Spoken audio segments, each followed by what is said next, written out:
Apa saja isi alam bawah sadar seseorang dalam sebuah seminar? Saya didaulat menjadi salah seorang narasumber. Seminar yang diselenggarakan Januari 2010 ini berjudul Eksis di Tengah Krisis dan disponsori beberapa perusahaan seperti bank, maskapai, dan banyak lagi. Narasumber lain adalah orang-orang kompeten di bidangnya, ada pengusaha, entertainer, serta profesional yang telah membuktikan pengalamannya melewati krisis 1997-1998.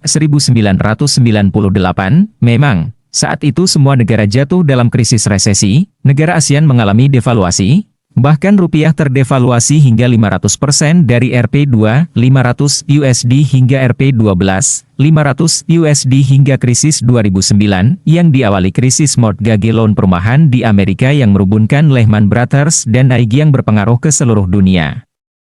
Seminar terbuka, umum, dan gratis ini dihadiri berbagai kalangan, dari mahasiswa, pedagang kaki lima, ibu rumah tangga, pengusaha menengah, bahkan banyak profesional dan pengusaha atas. Topik yang saya bicarakan adalah Millionaire Mindset, berlangsung dari pukul 9 hingga pukul 17. Acara ini diisi oleh 6 narasumber. Saya mendapat giliran untuk berbicara tepat setelah makan siang, yaitu sekitar pukul 13. Peserta cukup antusias sehingga semua mengisi ruangan segera, setelah moderator memperkenalkan nama dan CV ringkas saya pun membuka dengan sapaan rutin. Belum sempat saya berbicara panjang, seorang di barisan depan mengambil mic dan mengajukan pertanyaan sekaligus pernyataan. Pak Mardigu diundang sebagai apa kapasitasnya? Millionaire Mindset itu apa hubungannya dengan seminar ini? Kalau tidak ada hubungannya, sebaiknya dilewati saja, katanya. Kontan saja saya terkejut, dan, belum berhenti keterkejutan saya, peserta lain mengajukan pernyataan senada dengan menggunakan mic satu lagi. Dia berada di posisi barisan tengah. Apa hubungan seorang pengamat teroris dan intelijen dengan seminar, eksis di tengah krisis? Lalu, membawakan tema, Millionaire Mindset. Apakah Bapak seorang miliuner? Peserta tersebut memprotes dan mempertanyakan keabsahan keilmuan saya dengan korelasi isi seminar. Saya agak kebingungan, begitu juga moderator. Sebelum saya bisa mengendalikan suasana, seorang ibu menimpali dengan keras tanpa mic, tetapi suaranya terdengar ke seluruh ruangan. Ngapain tukang hipnotis teroris ada di sini? Apa hubungannya hipno-hipnoan dengan Millionaire Mindset dan seminar ini? Peserta yang pertama bersuara menambahkan, apakah Anda pebisnis? Apa buktinya Anda pebisnis dan miliuner? Jangan sampai Anda mengada-ngada, apa hubungannya hipno dengan mindset? Seminar ini tentang eksis di tengah krisis. Apa hubungannya dengan narasumber ini? Tadi dari Kacang Garuda menceritakan pengalamannya dan kami sangat terinspirasi. Lalu Pak Liam Xiao Bok dari Triwarsana Dunia Entertainment membuktikan kepakarannya. Terakhir Pak, siapa itu dari Ban, yang dia berusaha dari bawah hingga berhasil? Note, maksudnya Pak Agus Martowardoyo yang saat itu menjabat sebagai Menteri Keuangan. Anda membawakan Millionaire Mindset. Sementara kami kenal Anda sebagai seorang pakar teroris, pencuci otak teroris. Apa kami mau dicuci otak atau bagaimana ini? Saya tersentak. Panitia gelagapan, moderator pun menengahi, baik Pak. Biar Pak Mardigu menjelaskan. Ya, saya pun menceritakan sedikit hubungan saya dengan kepolisian dan militer, lalu saya ceritakan sedikit tentang pikiran atau mindset. Namun, ada beberapa peserta yang rupanya tetap tidak puas. Mereka mendesak agar sesi acara saya di-skip, dilewati, karena poin yang mereka harapkan adalah pengalaman dan praktik, tidak mau wacana-wacana atau pelajaran teori-teori. Menurut mereka kalau itu tidak aplikatif, buat apa? Kata mereka, kalau Mardigu ini seorang business coach, harap dibuktikan perusahaan apa yang dimiliki dan apa prestasinya. Kalau hanya mindset sebagai wacana saja, ya ubah judul sesi ini menjadi, apa itu mindset untuk bisnis? Itu pun bisa sebagai selingan yang tidak penting. Rasanya rontok seluruh tulang saya mendengar komentar-komentar tersebut. Saya tidak sempat banyak membela diri atau memberi pertahanan, tetapi buat apa saya bertahan kalau bombardir pertanyaan dan pernyataan tersebut sepertinya memang bukan mengharapkan solusi. Sesi pun tetap dilanjutkan, tetapi berdasarkan kesepakatan, akhirnya dibuat ringkas. Saya lakukan, tetap dengan semangat, ini bukan kiamat, pikir saya, ini cambuk positif. Ini mungkin batu asahan terkeras yang akan membuat pisau. Saya lebih tajam, bagi saya, moral story atau hikmah yang saya dapat adalah, tidak semua orang suka dengan saya, tidak semua orang kenal dengan saya, tidak semua orang kenal dengan produk saya. Dan tidak semua orang nyaman dengan keberpihakan saya, tapi itulah hidup. C.S. Flavie, jujur, saya gemetar dan gentar di seminar tersebut. Di balik senyum dan perkataan saya kala itu, saya sedang mengalami masalah keuangan yang cukup besar. Cerita ringkasnya seakan sekelebat lewat dengan cepat dalam pikiran saya saat mengingat kembali kejadian yang sedang saya alami. Ayah saya berpulang ke rahmatullah di tahun 2007. Waktu itu kami kurang tahu bahwa ternyata ayah kami menjaminkan rumah.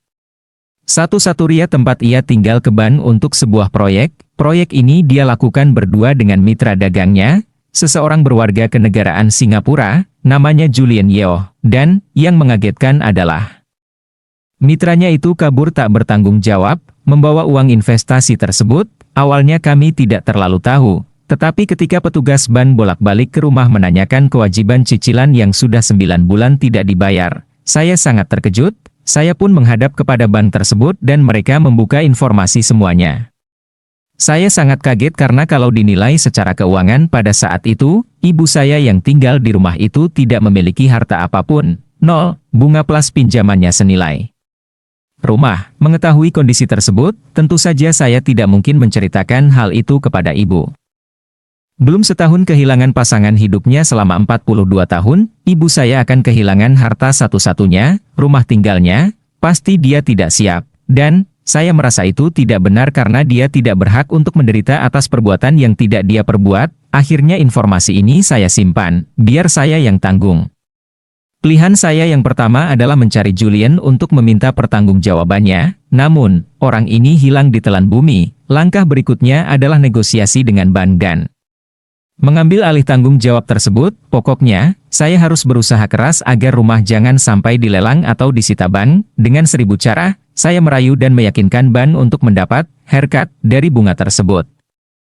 Pokoknya, Ban tidak rugi. Dari pokok awal, saya mengatakan sanggup mencicil hingga 10 tahun ke depan agar bisa lunas. Alhamdulillah, Ban mau, tinggal saya bekerja keras dan minta pengertian dari istri serta anak-anak. Ternyata istri saya mendukung, walaupun dengan 3 anak kala itu istri sedang hamil anak terakhir kami. Mengapa saya minta izin mereka? Karena cicilannya sebesar 2/3 dari pendapatan bulanan kami kala itu, kami harus gulung tangan tinggi-tinggi. Setelah semua itu berjalan selama kira-kira 1 tahun, suatu hari ibu kami tercinta mengatakan bahwa ia ingin pindah ke kampung halaman di Jawa Timur, ingin menjual rumah sebagai modal beli lahan untuk berkebun dan sedikit uang untuk hidup. Kata-kata ini bagai petir menggelegar. Memang, sudah hak ibu saya untuk melakukan itu, tetapi kalau dijual saat itu, hampir semua uangnya akan diambil Ban. Artinya, ibu saya hanya dapat sekitar 10-nya. Dilema saya waktu itu, apakah ibu saya harus diberitahu kejadiannya, atau saya telan dan tanggung sendiri? Saya pun melakukan hal yang tidak lazim. Saya memilih tidak memberi informasi apapun kepada ibu. Lebih baik saya menjual aset, rumah, tempat usaha, dan mobil untuk menebus Ban. Lalu, kami bisa mengambil sertifikat dan memberikannya ke ibu agar ibu bisa menjualnya. Malam itu juga seperti biasa saya berdoa, mohon kepada Allah Subhanahu wa Ta'ala agar Dia berkenan atas keputusan saya ini. Lalu saya kumpulkan anak dan istri, saya ceritakan semuanya dan apa yang akan saya lakukan. Kita akan menjual rumah tempat tinggal kita, ruko di Jati Bening, kantor pusat Rumah Yatim Indonesia, dan seluruh kendaraan kita. Kita akan cari rumah kontrakan sebagai pengganti rumah yang kita jual, urai saya. Saya menunggu jawaban istri dan anak-anak. Ternyata istri saya berkata, "Ayah, kalau buat bakti ayah kepada orang tua, kami tidak akan berkomentar apa-apa, dan pastinya, ya, apa yang ayah usahakan ini walau habis-habisan, tetap saja air susu ibu belum terbayar, selama ayah ikhlas."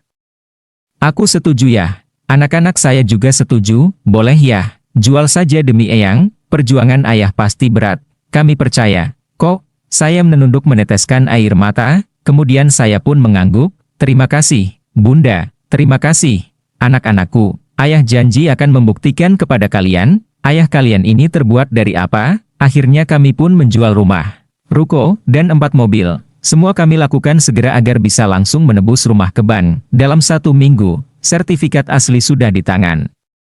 Ibunda tercinta yang menyambut dengan senyum, "Ibu pulang kampung ya, Mas, ibu mau berkebun?" "Boleh, iya," pamitnya. Kami hanya mengangguk, melihat ibu tersenyum hati kami pun sumringah, enteng, dan lega. Dan, seperti dugaan kami sebelumnya, Rumah tersebut cepat terjual dan ibu pun pindah kota dari Jakarta ke Malang, Jawa Timur. Malam sebelum acara, saya membuka pintu kamar anak-anak di kamar sebelah, di rumah kontrakan yang kecil dan sempit. Ketiga anak kami sedang meringkuk tidur beralaskan bed cover dan selimut. Kami tidak memiliki tempat tidur buat mereka. Tempat tidur hanya satu untuk dede kecil yang baru lahir di kamar sebelahnya, di mana kami bertiga berhimpit-himpitan. Saya selimuti ketiga anak kami itu, kemudian saya kecup mereka yang sedang tertidur lelap. Kembali ke cerita seminar, eksis di tengah krisis. Banyak peserta yang meminta saya menyejajarkan keilmuan dengan fakta. Sesi, Millionaire Mindset tentu harus diisi oleh seorang miliuner, sementara keadaan saya saat itu sedang mengayun turun. Namun, saya sama sekali tidak kesal dengan mereka yang menyerang. Saya tidak menyesali semua kejadian tersebut. Hanya saja semoga semuanya mendapat hikmah tersembunyi karena kehidupan ini penuh teka-teki misteri, menarik, dan indah.